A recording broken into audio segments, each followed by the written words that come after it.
ഓം ശ്രീനാരായണ പരമഗുരവേ നമഃ. സുപ്രഭാതം. 1633 ദിവസമായി ഇന്ന് 2025 നവംബർ മാസം 3 തീയതി തിങ്കളാഴ്ച. 1201 ആണ്ട് തുലാമാസം 17 തീയതി. ഗുരുവചനങ്ങളിലൂടെ അറിവുള്ളവർ ഉപദേശിച്ചിട്ട് നിങ്ങൾ ജന്തുഹിംസ നിർത്തിയെന്ന് വരുന്നതിനേക്കാളും നിങ്ങൾ തന്നെ അത് നിർത്തൽ ചെയ്യുന്നതാണ് ഉത്തമം. ശ്രീനാരായണ ഗുരുദേവൻ. ശ്രീ നടരാജഗുരു എഴുതിയ ഗുരുവരുൾ എന്ന പുസ്തകത്തിൽ ഗുരുവും ശിഷ്യനും എന്ന് വിവരിക്കുന്നതിൻ്റെ 37 ഭാഗമാണ് ഇന്ന് അവതരിപ്പിക്കുന്നത്. ഒന്നാമത്തെ താവളമായ ബ്രഹ്മചര്യത്തിൽ നിന്നാണ് യാത്രയുടെ തുടക്കം.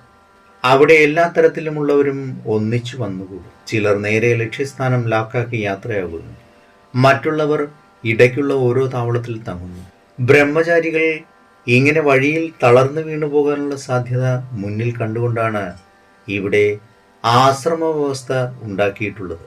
ആകസ്മികമായി സംഭവിച്ചു പോയേക്കാവുന്നതിനുള്ള പ്രതിവിധി എന്ന നിലയിലുള്ള ആശ്രമ വ്യവസ്ഥയെ കാണേണ്ടത് ഏറ്റവും മുകളിലുള്ള ഗുരുവിൻ്റെ തലത്തിൽ നിന്നുകൊണ്ട് വേണം, ഇങ്ങ് താഴെയുള്ള സാമൂഹ്യ വ്യവസ്ഥയുടെ തലത്തിൽ നിന്നുകൊണ്ടല്ല.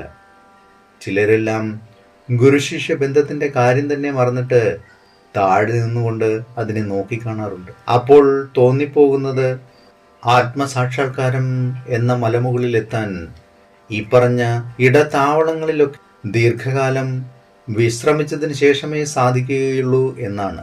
ഏവർക്കും നന്മ നിറഞ്ഞൊരു സുദിനമായിരിക്കട്ടെ എന്ന് ആശംസിച്ചുകൊണ്ട് നിർത്തുന്നു. നന്ദി, നമസ്കാരം. ഗുരുധർമ്മം ജയിക്കട്ടെ. ശബ്ദം നൽകിയത് സുജീഷ് മഹേശ്വരി.